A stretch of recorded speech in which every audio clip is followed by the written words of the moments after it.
Opening சீன்ல இதிகாசமான மகாபாரதத்தையும் ராமாயணத்தை பத்தி சொல்லிட்டு அதே போலதான் இந்த கதையும் அப்படி சொல்றாங்க. அதுக்கப்புறம் போர் நடக்கிறத காட்டிட்டு கிமு 2032 நடந்த ஒரு போர்ல ஒரு மன்னர் வெற்றி பெற்றாரு. ஆனா அந்த அரசனை ஒரு சிந்தனை தோற்கடிச்சிருச்சு. அதுக்கப்புறம் தான் அவர் வெற்றி பெற்றாரா இல்லையா அப்படிங்கிற ஒரு சந்தேகம் வந்துச்சுன்னு சொல்றாங்க. அந்த சீன் கட்டாகி அதுக்கப்புறம் முனிவர்களை எல்லாரையுமே கூப்பிட்டு ஒவ்வொரு நூலோட விளக்கத்தை கொடுத்து கடைசியா இருக்கிற இந்த நூல் தான் இந்த உலகத்தை ஆளக்கூடிய சக்தி வாய்ந்த நூல் அப்படி சொல்லிட்டு அப்படி இந்த நூலை பத்தி வரலாறு எடுத்து சொல்றாங்க. தலைமுறையா அந்த நூலை பாதுகாத்து வந்தாங்க. ஆனா யாராலையும் அந்த நூலை கைப்பற்ற முடியல. அதுக்கப்புறம் எத்தனையோ தலைவர்கள்ல அலெக்சாண்டர், ஹிட்லர் இந்த மாதிரி எவ்வளவு பேர் அந்த நூலை கைப்பற்ற நினைச்சு அதை கைப்பற்ற முடியாம போச்சு அப்படி சொல்லிட்டு அப்படி அந்த சீனும் கட்டாகி எங்க ஒரு ஆச்சாரியர் காட்டுறாங்க. அவர்கிட்ட ஒரு சிஷ்யன் அம்பிகாமா ரொம்ப நேரமா தியானத்தில் இருக்காங்க அப்படி சொல்ல அதை கேட்ட அவரு ரொம்ப நேரமா தியானத்தில் இருந்தா கண்டிப்பா ஏதோ ஒரு ஆபத்தை பார்த்துருப்பா அப்படி சொல்ல அப்படியே இங்க அம்பிகாவை காட்டுறாங்க. அவங்க கண்ணுக்கு முன்னாடி எதிர்காலம் அழிஞ்சு போற மாதிரி வந்துட்டு போக உடனே அவங்க ஆச்சாரியாரை கூப்பிட்டு 9 போராளிகளோட கூட்ட நடத்த ஏற்பாடு பண்ணுங்க அப்படி சொல்ல சொன்ன மாதிரி 9 போராளிகளும் அங்கே வராங்க. அவங்க கிட்ட அம்பிகாவும் ஆபத்து வரப்போகுது, நம்ம பாதுகாத்துக்கிட்டு இருக்கிற 9 புத்தகங்களுக்கு ஆபத்து வரப்போகுது அப்படி சொல்ல அதை கேட்ட முதல் போராளி என்ன ஆனாலும் என்னோட புத்தகத்தை யாராலுமே நெருங்க முடியாது அப்படி சொல்ல அதை கேட்ட அம்பிகாவும் ஆபத்து வரப்போகுதுன்னு நான் சொல்லல, ஆபத்து வரப்போகுதுன்னு எச்சரிக்கை விடுறேன் அப்படி சொல்ல அதோட அங்கிருந்து எல்லாருமே கிளம்பி போயிடுறாங்க. அதுக்கப்புறம் ஆச்சாரியர் அங்கே வந்து என்ன அம்பிகா எல்லாருமே கிளம்பி போயிட்டாங்க, இப்ப என்ன பண்ண போறோம் அப்படின்னு கேட்க அதுக்கு அவங்களும் கைலாச மலைக்கு போயிட்டு முனிவரை பார்க்க போறேன் அப்படி சொல்றாங்க.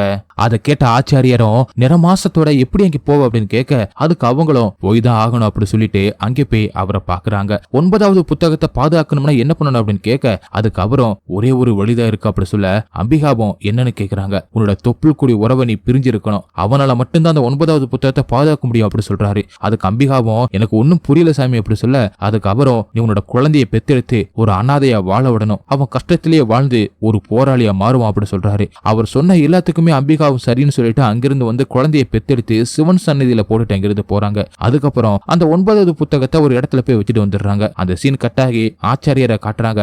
அவர் ஹீரன் கிட்ட அம்பிகா போய் 24 வருஷம் ஆச்சு, இதோட அந்த தீயசக்தி 6 புத்தகத்தை அதை வசப்படுத்திருச்சு அப்படின்னு சொல்றாரு. அதுக்கப்புறம் அந்த 9வது புத்தகத்தை அந்த தீயசக்தி நெருங்குறதுக்குள்ள அதை நம்ம தடுத்தாகணும் அப்படி சொல்ல அந்த தீயசக்தி யாருன்னு ஹீரன் கேக்குறாங்க. அப்படியே வில்லனை காட்டுறாங்க. அதுக்கப்புறம் ஆச்சாரியர் கிட்ட ஹீரனோ இதை நம்ம எப்படி அழிக்கிறது அப்படின்னு கேட்க அதுக்கு ஆச்சாரியரும் அதுக்கான வழிய அம்பிகா 24 வருஷத்துக்கு முன்னாடி ஏற்படுத்திட்டு போயிட்டாங்க அப்படின்னு சொல்லிட்டு நடந்த எல்லாத்தையுமே எடுத்து சொல்றாரு. அம்பிகாவோட பையனை நம்ம எப்படியாச்சும் கண்டுபிடிக்கணும் அப்படின்னு சொல்றாரு. அப்படி இந்த சீனு கட்டாக ஹீரன் வாரணாசிக்கு போறாங்க. அங்க போயிட்டு ஒருத்தர்கிட்ட அனாதை குழந்தைகளோட லிஸ்ட வாங்குறாங்க. அதுல வேதா அப்படிங்கிற பேர் இருக்கா அப்படின்னு பார்த்து சொல்லுங்க அப்படின்னு சொல்லிட்டு ஹீரன் சொல்ல அவரும் இருக்குன்னு சொல்றாரு. அதுக்கப்புறம் அட்ரஸ் சொல்லுங்க அப்படின்னு கேட்க அதுக்கு செலவாகுமே அப்படின்னு சொல்ல அதுக்கு ஹீரனும் அவரோட மனசை படிச்சு அட்ரஸ கண்டுபிடிச்சிடுறாங்க. அப்படியே ஒரு முனிவரை பாக்குறாங்க. அவர் ஹீரனை பார்த்து என் மனசை நீ படிக்க வேணாம், நானே வேதாவை பத்தி சொல்லிடுறேன், வேதா என்கிட்ட தான் வாழ்ந்தான், அவன் எப்பயுமே ஒரு தனித்துவமா தான் இருப்பான். ஒரு நாள் போட்ல போய்கிட்டு இருக்கும்போது நட்சத்திரம் என்ன கிழக்கு நோக்கி போக சொல்லுதுன்னு சொல்ல அவரும் ஹீரோவை கிழக்கு நோக்கி போக சொல்றாரு. அதுக்கப்புறம் வேதா எங்க போனானே எனக்கு தெரியல அப்படின்னு அவரும் சொல்ல ஹீரோன் ஒவ்வொருத்தரையா தேடி போய் அவங்களோட மனசை படிச்சு ஒவ்வொரு இடத்துக்கும் போறாங்க. கடைசி ஒருத்தர்கிட்ட போயிட்டு வேதா இங்கதான் இருக்காரா அப்படின்னு சொன்னாங்க அப்படின்னு கேக்குறாங்க. அவர்கிட்ட விசாரிச்சதுல நாங்க 2 பேரும் சின்ன வயசுல ரொம்பவே சந்தோஷமா நிலக்கரியை வித்துக்கிட்டு இருந்தோம், ஒரு நாள் வால் நட்சத்திரம் என்ன கிழக்கு நோக்கி போக சொல்லுதுன்னு சொன்னா அப்படின்னு அவர் சொல்ல அப்படி கிழக்கு இருக்கிற ஹைதராபாத்தை காட்டுறாங்க. அங்கே ஹீரோட ஃப்ரெண்டு எல்லாருமே பேச்சுவார்த்தையில ஒரு குரூப் கூட சண்டை போட்டுக்கிட்டு இருக்காங்க. கடைசியா தான் தெரிய வருது அவங்க ட்ரக்ஸ் கடத்துறதுக்காக தான் சண்டை போட்டுக்கிட்டு இருக்காங்க அப்படின்னு. அதுக்கப்புறம் போலீஸ் அங்கே வந்து ஹீரோ கூட சேர்ந்து எல்லாருமே அரெஸ்ட் பண்ணிட்டு போறாங்க. அங்கே போயிட்டு ஹீரோன போலீஸ் கிட்ட நீங்க எப்படி இவங்களை அரெஸ்ட் பண்ணலாம், உங்கள்ட்ட என்ன எவிடன்ஸ் இருக்குன்னு சொல்லி ஹீரோ அங்கிருந்து ரிலீஸ் பண்ண வச்சிடறாங்க. அதுக்கப்புறம் மறுநாள் ஹீரோவை பார்க்க போறாங்க. அங்கே போனது ஹீரோ இங்க எதுக்கு வந்த, தேங்க்ஸ் சொல்ல வந்தி அப்படின்னு கேட்க அதுக்கு ஹீரோவை எங்கெல்லாம் தேடி அலைஞ்சாங்க அப்படின்னோ கடைசியா இங்க பார்க்க வந்ததையும் சொல்றாங்க. அதை கேட்ட ஹீரோ என்ன இவ்வளவு தூரம் தேடி வர்றதுக்கு நான் ஒன்னும் கடங்காரன் இல்லையே அப்படி சொல்ல அதுக்கு ஹீரோனோ நீ கடங்காரன் இல்ல, ஆபத்து நடக்கிறத தட்டி கேட்டு அதை தடுக்கிறேன் அப்படி சொல்றாங்க. அதை கேட்ட ஹீரோட ஃப்ரெண்டு நீ ஒரு போராளியாடா அப்படி சொல்லி கிண்டல் பண்ணிக்கிட்டு இருக்கும்போது ஹீரோனு கத்தி எடுத்து வீசுறாங்க. அதை ஹீரோ டக்குன்னு பிடிச்சிடுறாரு. நீ கத்தி பிடிக்கிறதுலே தெரியலையா அப்படின்னு சொல்ல அதுக்கு ஹீரோ இது என்ன உன்னோட வம்பா போச்சு அப்படின்னு சொல்லிட்டு இப்ப என்ன நீ ஃபேஸ் ரீடிங் பண்ணுவியா அப்படின்னு கேட்க அதுக்கு ஹீரோனோ ஆமா, ஆனா உன்னோட மனசுல என்ன இருக்குன்னு மட்டும் என்னால சொல்ல முடியல அப்படின்னு சொல்றாங்க. அதுக்கு ஹீரோவும் அப்ப இவனோட மனசுல என்ன இருக்குன்னு சொல்லு பாப்போம் அப்படி சொல்ல ஹீரோனோ அவனோட முகத்தை பார்த்து நேத்துல இருந்து உன் ஃப்ரெண்டு உன்னை திட்டிக்கிட்டு இருக்கான், அதுவும் ஒரு சமையல்காரிக்காக அப்படி சொல்ல அதுக்கு அவனோ ஆமாடா அப்படி சொல்றான். அதை கேட்ட ஹீரோ ஒரு சமையல்காரிக்காக என்ன திட்டியாடா அப்படின்னு கேட்கிறாரு. அதை 2 போலீஸ் மறைஞ்சிருந்து பாத்துக்கிட்டு இருக்காங்க. அப்படி இந்த சீனு கட்டாகி இங்க ஹீரோனு வேதாவை கண்டுபிடிச்சிட்டேன் அப்படி சொல்லிட்டு ஆச்சாரியாருக்கு புறா தூது அனுப்புறாங்க. அதை படிச்ச ஆச்சாரியாரும் ஒரு பக்கம் வெளிச்சம் கண்ணுக்கு தெரியுது, இன்னொரு பக்கம் இருட்டு கண்ணுக்கு தெரியுது அப்படி சொல்றாரு. அப்படிங்க வில்லனோட ப்ரொஃபஸரும் ஜப்பானுக்கு போய் அங்க 7வது நூல் வச்சிருக்கிற இடத்தை கண்டுபிடிச்சு உங்க நூலை பிளாஷ்பேக்கு கொடுங்க அப்படின்னு கேட்க அதுக்கு அவரும் உங்களுக்கு அந்த நூல் எப்பவுமே கிடைக்காது அப்படின்னு சொல்றாரு. அதை கேட்ட ப்ரொஃபஸரும் அப்ப நீங்க பிளாஷ்பேர்டை எதுக்க வேண்டிய நேரம் வந்துருச்சு அப்படின்னு சொல்றாரு. அங்க வில்லன் வராரு. அங்க வந்து அவங்க கூட சண்டை போட்டு அந்த புத்தகத்தை எடுக்கிறாரு. அந்த சீன் கட்டாகி இங்க ஹீரோ பெரியவர்கிட்ட பணத்தை கொடுத்துக்கிட்டு இருக்கும் போது ஹீரோயினும் அங்கே வந்து நான் ஒரு முத்திரையை சொல்றேன், அதை வச்சு நீ பழைய ஞாபகத்தை கொண்டு வா அப்படி சொல்லிக்கிட்டு இருக்கும் போதே அங்க சில ரவுடிகள் அங்க வராங்க. அவனுக்கு ஹீரோ கூட சண்டை போடுறாங்க. அங்க ஹீரோயின் கையில ரத்தம் வருது அந்த சண்டையில. அதை பார்த்த ஹீரோ ரத்தம் வருது ஹாஸ்பிட்டலுக்கு போலாமா அப்படின்னு கேட்க அதுக்கு அவங்களோ நான் பாத்துக்கிறேன் அப்படி சொல்லிட்டு அங்க இருந்து போயிடுறாங்க. அதுக்கப்புறம் ஹீரோ வீட்டுக்கு போயிட்டு அவரோட ஃப்ரெண்டு கிட்ட அவளை பார்க்கும்போது என்னென்னமோ தோணுதுடா, எனக்கு அவன் மேல லவ் வந்துருச்சு, எனக்காக காயப்பட்ட பொண்ணை எப்படா கை வர்றது, நாளைக்கு அவளுக்கு ப்ரொபோஸ் பண்ண போற அப்படி சொல்லிட்டு போறாரு. அங்க போயிட்டு ஹீரோன் இருக்கிற ஹோட்டல்ல விசாரிச்சு அங்க போய் ஹீரோனை பார்க்க ஹீரோனுக்கு புறா தூது வந்திருக்கு. ஆச்சாரியரும் அதுல 7வது புத்தகமும் கைவிட்டு போயிருச்சு, இப்ப நமக்கு ஒரு போராளி தேவைப்படுறாங்க அப்படின்னு எழுதி இருப்பாரு. அதை படிச்சு பார்த்துட்டு ஹீரோனு ஹீரோ கிட்ட வேதா நான் சொல்றது நீ கொஞ்சம் கேளு, மனிதர்களை கடவுளாக்குற 9 புத்தகம் இருக்கு, அதுல 7 புத்தகம் ஒரு தீய சக்தி கிட்ட மாட்டி இருக்கு, அதுல நம்ம இப்ப 9வது புத்தகத்தை காப்பாத்தி ஆகணும், அதுக்கு முன்னாடி அவன் 8வது புத்தகத்தை நெருங்குறதுக்குள்ள அதை நம்ம தடுத்தாகணும் அப்படி சொல்றாங்க. அந்த சீனுக்கட்டாகி இங்க போலீஸும் ஹீரோனை பத்தி பேசிக்கிட்டு இருக்காங்க. எங்க மறுபடியும் ஹீரோ ஹீரோன் கிட்ட நீ ஏதேதோ சொல்லிக்கிட்டு இருக்க, நான் வந்த விஷயமே வேற, ஆனா நீ என்னடானா பைத்தியம் மாதிரி உளறிக்கிட்டு இருக்க, நீ பைத்தியமா இருந்திருப்போம், ஆனா நான் உங்ககிட்ட சொல்ல வந்த விஷயத்த சொல்லிடுறேன் அப்படி சொல்லி ப்ரொபோஸ் பண்றாங்க. அங்கே வந்து ஹீரோட ஃப்ரெண்டு ஹீரோனை பார்த்து அவன் சரியாதான் இருக்கான், நீ அவங்கிட்ட ஏதாவது பீஸ் குழப்பாத அப்படி சொல்ல அதுக்கு ஹீரோனோ காசில சுவாமி கிட்ட உன்னை விட்டது மட்டும் தான் உனக்கு தெரியும், ஆனா யாரும் உன்னை அங்க விட்டுட்டு போனது உனக்கு தெரியுமா, உன் அம்மா அம்பிகா தான் அப்படி சொல்றாங்க. அதுக்கப்புறம் ஒருத்தவங்க என்ன நினைக்கிறாங்க அப்படின்னு அவங்களோட சிந்தனையை சொல்ற அளவுக்கு சக்தி படைச்சவங்க ஒரு பல்லாயிரக்கணக்கான கூட்டத்தோட தலைவி அப்படின்னு ஹீரோ கிட்ட அவங்க அம்மாவை பத்தி எடுத்து சொல்றாங்க.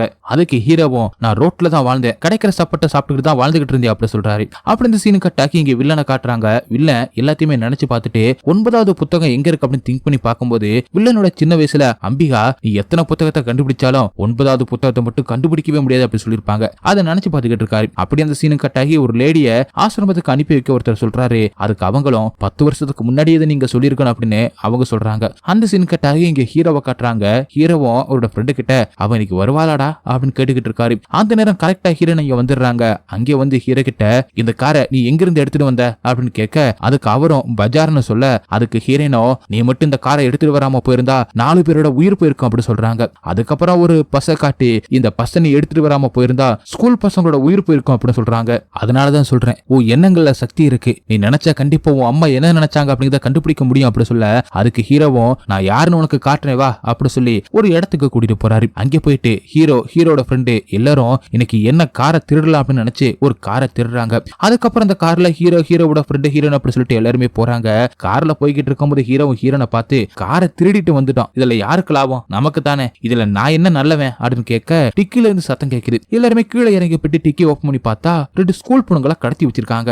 அப்படி இந்த சீன் கட்டாகி இங்க ஹீரோன் கிட்ட நான் இவ்வளவு நல்லது பண்ணிருக்கேன் அப்படின்னு கேட்கிறாரு. அதுக்கப்புறம் ஹீரோனோ தான் கடவுள்னு நினைச்சுக்கிட்டு ஒருத்தன் பல்லாயிரக்கணக்கான உயிரை கொல்ல போறான், அவனை நீ தடுக்கணும்னா நீ மிராய அடைஞ்சே ஆகணும் அப்படி சொல்றாங்க. அதுக்கு ஹீரோ நான் என்ன பண்ணணும் அப்படின்னு கேட்க ஹீரோனோ கைய வச்சு ஒரு முத்திரையை வைக்க சொல்ல அதை ஹீரோ வைக்கிறாரு. ஹீரோ வயித்துல இருக்கும்போது அம்பிகாவோ ஹீரோ கிட்ட நீ அடைய வேண்டிய முதல் இலக்கு மிராய், நீ கேட்கிற எல்லா விஷயமும் நீ மிராய அடைய உனக்கு வழியா இருக்கும் அப்படி சொல்றாங்க. அதை கேட்டு ஹீரோ கண்ணு முழிக்க அதை பார்த்த ஹீரோட ஃப்ரெண்டு என்னடா என்னாச்சு அப்படின்னு கேட்க அதுக்கு அம்மா என் கண்ணு முன்னாடி வந்து போனாங்கடா அப்படின்னு சொல்றாரு. அதை கேட்ட அவனும் சும்மா மனசை போட்டு குழப்பிக்காதடா அப்படின்னு சொல்றான். அதுக்கப்புறம் ஹீரோ அந்த முத்திரையை வச்சு பார்க்கும் போதெல்லாம் அவருக்கு ஏதோ ஒண்ணு மைண்ட்ல வந்து போகுது. அந்த சீன் கட்டாகி இங்க வில்லனை காட்டுறாங்க. வில்லன் 8வது புத்தகத்தை தேடி மொராக்காவுக்கு போறாரு. அங்க போயிட்டு 8வது போராளி கிட்ட புத்தகத்தை கேட்க அதுக்கு அவரும் இங்க இப்ப நடக்க போறத நீ கனவுல கூட நினைச்சு பார்த்திருக்க மாட்டா அப்படி சொல்லி ஆளுங்களை வர சொல்றாரு. அவங்க வச்சிருக்கிற ஆயுதத்தை பார்த்த வில்லன் ஆயுதமே இவ்வளவு இன்ட்ரெஸ்டிங்கா இருக்கே அப்படி சொல்லிக்கிட்டு இருக்க அதுக்கு அந்த போராளியும் நீ புத்தகத்தை தேடி வந்து அப்படி நினைச்சுக்கிட்டு இருக்க, ஆனா இதுதான் உனக்கு கடைசி நாள் அப்படின்னு சொல்றாங்க. அதுக்கப்புறம் சண்டையுமே ஸ்டார்ட் ஆகுது. அந்த சண்டையோட முடிவுல 8வது புத்தகத்தை வாங்கிடுறாங்க. அந்த வில்லன் கூட இருந்த ப்ரொஃபசர் உலகத்தின் பெரிய சக்திக்கு மண்டியனுங்க அப்படி சொல்ல அப்படி எல்லாருமே வணங்குறாங்க. அந்த சீன் கட்டாகி இங்க அம்பிகாவோட ஆசிரமத்தை கட்டுறாங்க. வில்லன் அனுப்புன ஒரு லேடி அங்க போறாங்க. அங்கே போனதும் அந்த ஆச்சாரியரும் அந்த லேடியை பார்த்து நீ என்ன நினைச்சு இங்க வந்திருக்குன்னு எனக்கு புரிஞ்சு போச்சு, ஆசிரமத்தை அழிக்கத்தான வந்த அப்படின்னு கேட்க அதுக்கு அந்த லேடியும் 9வது புத்தகம் எங்க இருக்கு அப்படின்னு கேட்கறாங்க. அதுக்கு அவரும் எனக்கு தெரிஞ்ச வருங்காலத்தை நான் சொல்றேன், நீ என்ன நினைச்சாலும் அந்த புத்தகத்தை உங்களால அடையவே முடியாது அப்படி சொல்லிக்கிட்டு இருக்கும் போது ஹீரோன் அனுப்புன அந்த தூதுப்புறம் அங்கே வருது. அது அந்த லேடியும் வாங்கி படிச்சுட்டு ஹீரோன் இருக்கிற அந்த இடத்தை கண்டுபிடிச்சிடறாங்க. அதுக்கப்புறம் அந்த ஆச்சாரியர் அந்த லேடி கிட்ட நான் செய்ய வேண்டிய வேலை எல்லாத்தையுமே செஞ்சுட்டேன், என்னோட வேலை முடிஞ்சு போச்சு, இனிமே என்னோட உயிர் போனாலும் எனக்கு கவலை இல்லை அப்படின்னு சொல்றாரு. அப்படியே அந்த லேடி ஆசிரமத்தை தீ வச்சு கொளுத்திட்டு அந்த புறாவோட கால்ல டிராக்கரை கட்டி விடுறாங்க. அப்படியே இங்க ஹீரோவை காட்டுறாங்க. ஒரு மாசமா இருக்கிற பொண்ணு கிட்ட நீங்க எதுக்கு இவ்வளவு தூரம் காசு கொண்டு வந்தீங்க சொல்லிவிட்டா நானே வந்திருப்பேன் பண்ணி அப்படின்னு சொல்லிட்டு அவங்கள்ட்ட கொஞ்சம் காசை வாங்குறாங்க. அதுக்கப்புறம் அந்த பொண்ணு உங்களை பெத்த தாய் நல்லா இருக்கணும் அப்படின்னு சொல்லிட்டு போறாங்க. அதை பார்த்த ஹீரோட ஃப்ரெண்டும் நீ இப்பெல்லாம் ரொம்பவே சென்டிமெண்டா ரொம்பவே பண்றடா அப்படின்னு சொல்றாரு. அங்க வந்து ஹீரோவோட இன்னொரு ஃப்ரெண்டு அவங்க சொன்ன மாதிரி தானடா நடக்குது, அப்புறம் எதுக்கட நீ வேதாவை திட்டுற அப்படின்னு சொல்ல அதுக்கு அவனும் கெட்டது செஞ்சா கெட்டது தானடா நடக்கும், எப்பறம் நல்லது நடக்கும் அப்படின்னு கேட்கிறாரு. அதுக்கப்புறம் ஹீரோட இன்னொரு ஃப்ரெண்டு ஹீரோனை பார்க்க போறாரு. அங்க போயிட்டு ஹீரோன் கிட்ட இங்க பாருமா பொண்ணுன்றதுனால பொறுமையை சொல்றேன், இங்க இருந்து போயிருமா அப்படின்னு சொல்றாரு. அவங்க பேசிக்கிட்டு இருக்கும் போதே புறா வாங்கி வருது. அதோட கால்ல ரத்தக்கரை இருக்கிறதையும் டிராக்கரையும் பார்த்த ஹீரோன் இங்க ஒரு ஆபத்து நம்மளை தேடி வந்துகிட்டு இருக்கு, நம்ம இங்க இருந்து வேதா கிட்ட போயாகணும் அப்படி சொல்லி ஹீரோட ஃப்ரெண்டை கூட்டிக்கிட்டு ஹீரோ கிட்ட போறாங்க. அவங்க பேசுறத கேட்டுக்கிட்டு இருந்த போலீஸும் டிராக்கர்லாம் வச்சிருக்காங்கன்னா இங்க பெருசா என்னமோ நடக்க போகுது அப்படி சொல்லி போலீஸ் எல்லாருமே அங்க வர சொல்றாங்க. அந்த லேடி ஹீரோன் இருக்கிற இடத்துக்கு வந்துடுறாங்க. ஹீரோன் அங்கிருந்து தப்பிச்சு ஹீரோ கிட்ட போக அங்கே போனதுமே ஹீரோட ஃப்ரெண்டு ஹீரோ கிட்ட இவளை தூக்கிட்டு போக ஆளுங்க வந்துட்டாங்கடா அப்படின்னு சொல்லிக்கிட்டு இருக்காரு. இந்த பக்கம் போலீஸ் அந்த லேடி அரெஸ்ட் பண்ண பாக்குறாங்க. அந்த லேடி அங்கிருந்த போலீஸ் எல்லாருமே கொலை பண்ணி போட்டுட்டு ஹீரோன் இருக்கிற இடத்துக்கு வராங்க. எங்க ஹீரோனை ஹீரோ கிட்ட இவ்வளவு நாளை என்ன வளர்த்து ஆளாக்குனவரா கொண்டுட்டாங்க, இப்ப எனக்கு உன்னை தவிர வேற யாருமே இல்ல, இவ்வளவு நாள் உனக்கே தெரியாம நிறைய பேருக்கு நீ உதவி பண்ணிருக்க, ஆனா இன்னைக்கு ஆபத்துல இருக்கிறவங்களை நீ தான் காப்பாத்தி ஆகணும், ஓ அம்மா உன்னை எந்த அளவுக்கு நம்புறாங்களோ அதே அளவுக்கு நானும் உன்னை நம்புறேன் அப்படின்னு சொல்லிட்டு அங்கிருந்து போக போற அந்த நேரம் பார்த்து அந்த லேடியுமே இங்க வந்துடுறாங்க. அங்கே வந்து ஹீரோனை கூட்டிட்டு போறதுக்காக ஹீரோ கூட சண்டை போடுறாங்க. கடைசி அந்த லேடி ஹீரோவை கொல்ல போக ஹீரோனோ அந்த லேடியை பார்த்து 9வது நூல் எங்க இருக்குன்னு எனக்கு மட்டும்தான் தெரியும், நீ மட்டும் இப்ப அவரை விடல நான் கையை அறுத்துப்பே அப்படி சொல்றாங்க. இதை எல்லாத்தையுமே போலீஸும் மறைஞ்சிருந்து பாத்துக்கிட்டு இருக்காரு. அதுக்கப்புறம் அந்த லேடி ஹீரோனை அங்கிருந்து ஹெலிகாப்டர்ல கூட்டிட்டு போறாங்க. அதை பார்த்த ஹீரோ குற்றம் மழையில ஹீரோன் சொன்ன முத்திரையை கையில வச்சு பாக்குறாரு. அதுல மிராயா அடையிறதுக்காக அவங்க அம்மாவும் முனிவரும் ஹீரோ வயிற்றுல இருக்கும்போது சொன்னது ஞாபகம் வருது. அதுக்கப்புறம் ஹீரோ இப்ப ஹாஸ்பிட்டல் இருக்கத காட்டுறாங்க. அங்க அவரோட அம்மா கிட்ட பேசுனதை வச்சு அவரோட ஃப்ரெண்ட்ஸ் கிட்ட அதை பத்தி சொல்ல அதை கேட்ட அவங்க நீ சொல்றதை வச்சு பார்க்கும்போது அந்த இடம் நார்த் இந்தியா மாதிரி தெரியுது அப்படி சொல்றாரு. அதுக்கப்புறம் ஹீரோ நான் மிராயை அடைய ஒரே ஒரு வழி இதுதான், அதை அடைஞ்சாதான் நான் அம்மாவின் திகாவையும் பார்க்க முடியும் அப்படி சொல்லி அங்கிருந்து கிளம்புறாரு. அதுக்கு ஹீரோட ஃப்ரெண்ட்ஸும் சொன்னா நீ கேட்க மாட்டா அப்படி சொல்லிக்கிட்டு இருக்காங்க. அப்படி இந்த சீனு கட்டாகி ஹீரோவும் ஹீரோட ஃப்ரெண்டும் கைலாசா மலை பக்கமா ஒரு இடத்துக்கு போறாங்க. அங்க ஒருத்தர் 300 வருஷமா இந்த பக்கம் போன யாருமே திரும்பி வந்தது கூட கிடையாது, இது கருட பகவான் இருக்கிற இடம், அவரோட அனுமதி இல்லாம இங்க போக முடியாது அப்படி சொல்ல அதை கேட்ட ஹீரோவுக்கு சடாயோ சமாதி அப்படி சொல்லிட்டு 2 கழுகு இருந்துச்சுங்க. சடாயோ ராமருக்கு உதவி பண்ணும்போது இறந்து போச்சு, சம்பாதி தான் அதுக்கப்புறம் இழந்த எல்லாத்தையுமே மீட்டு கொடுத்துச்சு, அதுதான் இப்ப மிராய பாதுகாத்துக்கிட்டு இருக்கு அப்படின்னு அம்பிகா சொன்னதை வச்சு ஹீரோ அந்த இடத்தை நோக்கி அங்கே போறாரு. அங்க மிராய பாக்குறாரு. அதை பார்த்துக்கிட்டு இருக்கும்போது சம்பாதி அங்கே வந்து ஹீரோவை அதை எடுக்க விடாம சண்டை போடுது. ஹீரோ கிட்ட அம்பிகாவும் உன்னோட நல்ல எண்ணத்தை சம்பாதிக்கு நீ புரிய வச்சா கண்டிப்பா அது உன்னைய அந்த மிராயை எடுக்க விடும் அப்படி சொல்லியிருப்பாங்க. அதை சம்பாதிக்கு ஹீரோ புரிய வச்சு அந்த மிராயை எடுத்துருவாரு. அதை ஹீரோ எடுத்துட்டு வரத பார்த்து அந்த மக்கள் எல்லாரும் ஹீரோவை பார்த்து வணங்குறாங்க. அப்படி இந்த சீனும் கட்டாகி இங்க போலீஸ் அந்த லேடி எல்லாருமே ஷூட் பண்ணதை பார்த்துட்டு இறந்து போன நம்ம போலீஸ்க்கு நியாயம் கிடைக்கணும், அந்த லேடியை அரெஸ்ட் பண்ணணும் அப்படி சொல்லி பேசிக்கிட்டு இருக்க அந்த சீன் கட்டாகி இங்க அந்த லேடி ஹீரோனை அடிச்சு 9வது புத்தகம் எங்க இருக்கு அப்படின்னு கேட்டுக்கிட்டு இருக்காங்க. அப்படியே அந்த சீனும் கட்டாகி இங்க ஹீரோவை காட்டுறாங்க. ஹீரோ கிட்ட அந்த முனிவர் வந்து பேசுறாரு. அவர்கிட்ட ஹீரோவும் என் அம்மாவை உங்களுக்கு தெரியுமா அப்படின்னு கேட்க அதுக்கு அவரும் உன் அம்மாவை அனுப்பி வச்சது நான் தான் அப்படி சொல்றாரு. அதுக்கப்புறம் மிராயை பத்தி ஹீரோ கிட்ட சொல்றாரு. அதுக்கடுத்து அவர்கிட்ட ஹீரோவும் அந்த புக்கு எங்க இருக்குன்னு கேட்க அதை நீ தான் கண்டுபிடிக்கணும் அப்படி சொல்றாரு. அதுக்கு ஹீரோ அப்படி இந்த 9வது புத்தகத்துல என்னதான் இருக்கு அப்படின்னு கேட்க சாகா வரும், அது கெட்டவங்கையில கிடைச்சா இங்க எல்லாருமே க்ளோஸ் அப்படி சொல்றாரு. அப்படி இந்த சீனு கட்டாகி இங்க வில்லன் கிட்ட அந்த லேடி ஹீரோனை கொண்டு போறாங்க. அங்கே போய் ஹீரோனும் வில்லனோட மனசை படிச்சு பார்க்க அதுக்கு அவனும் என்னோட மனசை படிக்கிறவளுக்கெல்லாம் நீ அவ்வளவு பெரிய ஆள் இல்ல, 9வது புத்தகத்தை மறைச்சு வச்சு என்ன பண்ண போறீங்க, 75 வருஷமா மறைச்சு வச்சு எதை சாதிச்சீங்க அப்படின்னு கேட்கிறாரு. அதுக்கு ஹீரோனோ கடவுளோட நூலை அபகரிக்கிறத நியாயமா அப்படின்னு கேட்க அதுக்கு வில்லனோ நீ சொன்ன கடவுள்கிட்ட இருந்துதான் என்னோட வாழ்க்கையை ஆரம்பிச்சிச்சு, சாஸ்திரம்னு சொல்லி சின்ன வயசுல உன்னோட அம்மாவுக்கு பேய் பிடிச்சிருக்குன்னு சொல்லி மந்திரத்தை பண்ணி ஒரு ஸ்டேஜ்ல அவங்க இறந்து போயிருக்காங்க. அதுக்கப்புறம் வில்லனை எல்லாரும் பேய்க்கு பிறந்த புள்ள அப்படி சொல்லி ஒதுக்கி வச்சிருக்காங்க. சாதி மதம் இதே சொல்லி ஒதுக்கி வச்சிருக்காங்க. இதெல்லாம் தீக்கிறதுக்காக எல்லாருமே ஒரே மாதிரி பாப்பாங்க அப்படின்னு நம்பி மலை மேல இருக்கிற தண்ணியை ஊருக்கு கொண்டு வந்து மக்களோட பிரச்சனையை தீர்த்தாரு. ஆனா ஊர் மக்கள் அதை வில்லம் பண்ணதை ஏத்துக்கல, கடவுள் தான் தண்ணியை கொண்டு வந்ததை சொல்றாங்க. அதுக்கப்புறம் கடவுள் பேரால ஊரை ஏமாத்தான எல்லாருமே கொன்னே அப்படி சொல்றாரு. அதுக்கு ஹீரோனோ நீ சொல்றதை வச்சு பார்க்கும்போது உலகம் மயானமானதா மாறும்னு சொல்றாங்க. அதுக்கான பரிகாரத்தை அம்பிகா எப்பயோ பண்ணிட்டாங்க, அதுதான் அவங்களோட புள்ள அப்படி சொல்றாங்க. அப்படியே அந்த சீனு கட்டாகி இங்க ஹீரோ எல்லாரும் ராமர் கோவிலுக்கு போயிட்டு மிராய ராமரோட பாதத்துல வச்சு பூஜை பண்ண சொல்றாங்க. அதை கேட்டுக்கிட்டு இருந்த ஒரு சின்ன பொண்ணு அங்கே வந்து ராமர் தியானம் பண்ண இடம் இருக்கு, அங்கே இதை வைங்க, நீங்க நினைச்சது எல்லாமே நடக்கும் அப்படி சொல்லுது. அதை கேட்ட ஹீரோ அங்கே போறாரு. அங்கே போன கொஞ்ச நேரத்திலேயே அந்த லேடி ஹீரோனை கூட்டிக்கிட்டு அங்கே வராங்க. அங்கே வந்து ஹீரோ கூட சண்டை போடுறாங்க. ஒரு ஸ்டேஜுக்கு மேல ஹீரோவால சண்டை போட முடியல. அதுக்கப்புறம் மிராய கையில் எடுக்கும்போது முனிவர் சொன்ன எல்லாமே ஞாபகத்துக்கு வருது. அதை வச்சு வெறியோட ஹீரோ சண்டை போடுறாரு. சண்டை போட்டுட்டு அங்கிருந்து எல்லாருமே கொன்னு போட்டுட்டு கடைசியா ஹீரோனுக்கு கையில அடிபட்டு சாக போற நிலைமையில அந்த மிராய் கையில பட்டதோ அவங்க உயிரோட வந்துடுறாங்க. அதுக்கப்புறம் நமக்கு டைம் இல்ல, நம்ம அந்த 9 9வது நூலை அடைஞ்சே ஆகணும் அப்படி சொல்றாங்க. அதுக்கப்புறம் ஹீரோவுக்கு அவங்க அம்மா சொன்ன அந்த இடம் ஞாபகத்துக்கு வருது. அந்த கடலை தாண்டி ஹீரோன்னு போறாங்க. ஹீரோவோட இன்னொரு ஃப்ரெண்டு கூட போலீஸ் எல்லாருமே வராங்க. இந்த பக்கம் ஹீரோ ஒரு முனிவரை சந்திச்சு மாந்திரிக சக்தியை சந்திக்கிறது எப்படி அப்படின்னு கேட்டுக்கிட்டு இருக்காங்க. அந்த சீன் கட்டாகி இங்க ஹீரோ எல்லாருமே அடைச்சு போட்ட அந்த இடத்துக்கு வராரு. அங்க வில்லனோட ப்ரொஃபஸரும் இங்க இவ்வளவு சக்தி வாய்ந்தவங்களை அடைச்சு வச்சு உங்களுக்கு பயம் இல்லையா, நீங்க ரொம்ப பெரிய ஆபத்தை சந்திப்பீங்க அப்படின்னு சொல்றாரு. அப்படியே அடுத்த சீன்ல அந்த மாந்திரிகவாதிய ஹீரோ சந்திச்சிடுறாரு. அவரு ஹீரோவை அங்க இருக்கிற எல்லார்கிட்டையும் போராளி வந்துட்டாரு அப்படி சொல்லி ஹீரோவை ஒரு இடத்துக்கு கூட்டிட்டு போறாரு. இது எல்லாத்தையுமே போலீஸ் மறைஞ்சிருந்து பார்த்துட்டு இங்க என்ன நடக்குதுன்னு புரியல அப்படி சொல்லி அவங்கள ஃபாலோ பண்ணியே போறாங்க. ஆனா அந்த மாந்திரிகவாதி ஏதேதோ பண்ணி அவங்கள திசை திருப்பி விடுறாரு. அதுக்கப்புறம் ஹீரோவும் மாந்திரிகவாதியும் ஒரு கிராமத்துக்கு போறாங்க. அங்கே போனதும் அவரு அம்பிகா தான் எங்க எல்லாருக்கும் கடவுள் அப்படி சொல்ல அதை கேட்ட ஹீரோ என் அம்மாவுக்கு என்னாச்சு அப்படின்னு கேட்கிறாரு. அதுக்கப்புறம் அவரு பிளாஷ்பேக்க சொல்ல ஆரம்பிக்கிறாரு. ஒரு நாள் சின்ன வயசுல இந்த கிரகத்தை வில்லன் தீய வச்சு எரிச்சிட்டு அவன் மட்டும் உயிரோட இருக்கிறத பார்த்துட்டு அங்க வந்த மாந்திரிகவாதி இது எப்படிப்பா நடந்துச்சு அப்படின்னு கேட்க அதுக்கு அவன் தெரியல அப்படின்னு சொல்றான். அதுக்கப்புறம் அந்த மாந்திரிகவாதி வில்லனை அவர் கூட கூட்டிட்டு வராரு. அவர் பசங்களுக்கு கத்துக் கொடுக்கிற வித்தியை பார்த்து அவனும் ஆசைப்பட அவனுக்கு அந்த வித்தியை கத்துக் கொடுக்கிறாரு. அதுக்கப்புறம் அவன் பண்ண அந்த வித்தியை பார்த்த அவரு புத்தகத்துக்கு அவனே காவலாளியா வைக்கலாம் அப்படின்னு நினைச்சாரு. ஆனா அவனோட வித்தை எல்லாருமே உயிரை எடுக்கிற அளவுக்கு இருக்கவும் மாந்திரிகவாதியும் அவரோட பையன்கிட்ட அந்த பொறுப்பை கொடுத்துட்டாரு. அதை பார்த்து கடுப்பான வில்லனோ அந்த பையனை கொன்னுட்டு மாந்திரிகவாதியும் கொலை பண்ண பாக்குறான். அங்கிருந்த எல்லார்கிட்டையும் சண்டை போடுறான். அவங்க எல்லாருமே மந்திரத்தை சொல்லி கொலை பண்ண பார்க்க இந்த தந்திரம் உனக்கு இப்படி தெரியும் அப்படின்னு மாந்திரிகவாதி கேட்கிறாரு. அதுக்கு வில்லனோ அந்த புத்தகத்தை காட்டுறான். இந்த புத்தகத்தை படிக்க உனக்கு தகுதி இல்லை அப்படின்னு சொல்றாரு. அதுக்கு வில்லனோ என் ஊரு தானா எரிஞ்சிச்சு நினைக்கிறீங்களா, நான் தான் எனக்கு தகுதி இல்லை அப்படின்னு அவங்க சொன்ன உடனே எரிச்சிட்டேன் அப்படி சொல்றான். அதுக்கப்புறம் மாந்திரிகவாதியும் ஊர் மக்களை எப்படி காப்பாத்துறது அப்படின்னு தெரியாம இருக்கும்போது அங்க அம்பிகா வந்துடுறாங்க. அங்க வந்து ஊர் மக்கள் கையில கட்டியிருந்த காப்பை கழட்டிட்டு தியானத்துல இருக்காங்க. வில்ல ஏதாவது பண்ணி அதை கெடுக்க பாக்குறான், அவனால முடியல. அதுக்கப்புறம் ஊர் மக்களை காப்பாத்த அம்பிகா தியானத்திலேயே நெருப்போட நெருப்பு ஆகிடுறாங்க. அதை பார்த்த வில்லனும் என்னையா தடுக்க பாக்குற, 9 புத்தகத்தையும் படிச்சு இந்த உலகத்தை ஏன் வாசம் கொண்டு வரேன் அப்படி சொல்ல அதை கேட்ட அம்பிகாவும் 9வது புத்தகத்தை மட்டும் உன்னால நெருங்கவே முடியாதுன்னு சொல்றாங்க. அதுக்கப்புறம் அம்பிகா நெருப்போட நெருப்பாய் எரிய எரிய ஊர் மக்கள் எல்லாரும் உயிர் பெற்று வராங்க. அதுக்கப்புறம் மக்கள் எல்லாரும் அம்பிகாவை சாமியை கும்பிட ஆரம்பிச்சிடுறாங்க.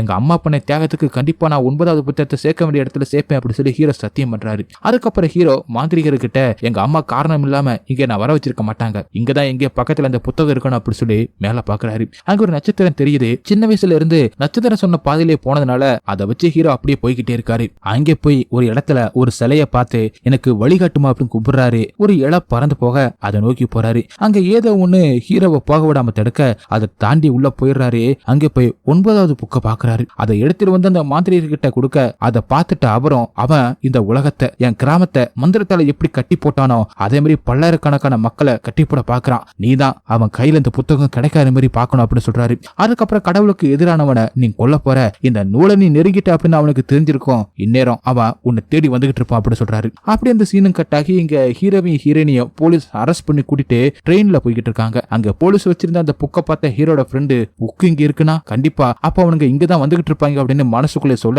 அதே மாதிரி வில்லனும் ட்ரெயின் ட்ராக்ல நடந்து வந்துகிட்டு இருக்கான். அப்ப ஏதோ ஒரு மந்திரத்தை சொல்லி கடவுளை கும்பிட்டுட்டு கடல்ல குளிச்சுக்கிட்டு இருந்த எல்லாரையுமே ஒரு காப்பால ஒரு கிராமத்து மக்களை மந்திரத்தை சொல்லி எப்படி நிறுத்தி வச்சானோ அதே மாதிரி நிறுத்தி வச்சுட்டு அவங்கள மொத்தமா கொல்ல அதுக்கப்புறம் அந்த புத்தகத்தை எடுக்கிறதுக்காக அவனோட ஆளுங்களை அனுப்பி ஹீரோ கூட சண்டை போடுறாரு. அவங்க எல்லாரையுமே ஹீரோ அடிச்சு போடுறாரு. அந்த ட்ரெயின் வர்ற பாலத்தை வில்லனும் உடைச்சிட்டு ஹீரோக்காக வெயிட் பண்ணிக்கிட்டு இருக்கான். ஹீரோ அந்த மிராயை வச்சு ட்ரெயினை ஸ்டாப் பண்ணி ஆக்சிடென்ட்டை தடுத்துறாரு. அதுக்கப்புறம் வில்லன் கூட சண்டை போட ஆரம்பிக்கிறாரு. வில்லனும் ஹீரோவை அந்த பாலத்துல இருந்து கீழே தெளிவிட சம்பாதி கழுக அங்கே வந்து அவரை காப்பாத்தி மறுபடியும் சண்டை போடுறாங்க. அப்ப வில்லனும் அந்த புத்தகம் எல்லாத்தையுமே வச்சு ஏதேதோ மந்திரத்தை சொல்ல அதை ஹீரோ மிராயை வச்சு தடுக்க ட்ரை பண்றாரு. இருந்தாலும் அந்த வில்லன் எல்லா புத்தகத்தையும் படிச்சுட்டு மக்களை கொல்ல பார்க்க ஹீரோக்கு மாந்திரிகர் ஒரு காப்பை கொடுத்து இல்ல மக்களை அடிக்கிறதுக்கு இந்த காப்பை தான் பயன்படுத்தினா இது தேவைப்படும்னு நான் எடுத்து வச்சிருந்தேன் அப்படி சொல்லி கொடுத்து ஆனா எதுக்கு ஒரு உயிர்ப்பலி வேணும் அப்படி சொல்லி இருப்பாரு. ஹீரோ அதை எடுத்து பாக்குறாரு. அம்பிகா பண்ண அதே தியானத்தை பண்ண ஆரம்பிக்கிறாரு. இதை பத்தி அம்பிகாவும் அந்த முனிவர்கிட்ட ஒருவேளை